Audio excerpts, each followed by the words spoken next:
High বন্ধুরা, ভাত খাওয়া কমপ্লিট। তো এই যে এখন নিয়ে চলে এসেছি হচ্ছে বিলেতি আমরা মাখা করব। তো এখানে দুটো শুকনো লঙ্কা ভেজে নিয়ে পুড়িয়ে নিয়েছি, তার সাথে নিয়েছি দুটো কাঁচা লঙ্কা, একটা কাঁচা একটা পাকা, একটু নুন, আর এখানে হচ্ছে চিনি, আর কাসুন্দিটা আমি দিয়ে নিয়েছি। আর এখানে যে কাসুন্দি যদি লাগে তো দেব। তো চলো এটাকে এখন মাখি, আর কিছুই দিলাম না। আমার এই কটা জিনিস দিয়ে দারুণ হয় মাখাটা। তেঁতুল ছিল না, নইলে তেঁতুলও দিতাম একটু। তো চলো মেখে নিয়ে তোমাদেরকে দেখাচ্ছি। শুকনো লঙ্কা দুটোকে যে নুন দিয়ে ভালো করে একটু ডলে নিলাম।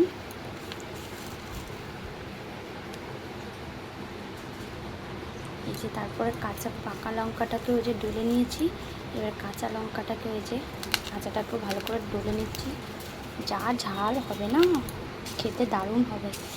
তো এই যে চিনিটাও নিয়ে নিলাম একসাথে, এগুলোকে আগে একটু ডলে নিই।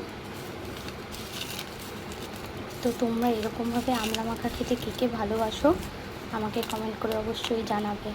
আমার তো ভীষণ ভালো লাগে এরকম করে আমড়া মাখা। সেদিন অবশ্য আমি বাইরে বেরিয়েছিলাম, একটু কিনে খেয়েছিলাম, তো সেটা পোষায়নি, তাই ভাবলাম যে একটু বাড়িতেই মাখা করব। তো কালকে আমার বর 3টে আমড়া নিয়ে এসেছে, তো আমি এখানে 2টো আমড়া কেটে নিয়েছি। তো এটাকে চলো এখন ভালো করে মেখে নিই, তারপরে আসছি। আমড়াটাকে এই যে ভালো করে মেখে নিয়েছি। তো বন্ধুরা, আমড়া মাখার মধ্যে আর কি কি দিলে ভালো হয় আমি জানি না, তোমরা যদি জানো তো আমাকে অবশ্যই প্লিজ কমেন্ট করে জানিও। আমি এরকমভাবেই মাখি আর কি, এরকমভাবেই আমার ভালো লাগে। তো এই যে মেখে নিয়েছি।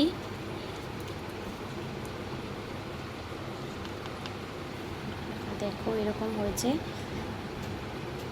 তো চলো বন্ধুরা, টাটা।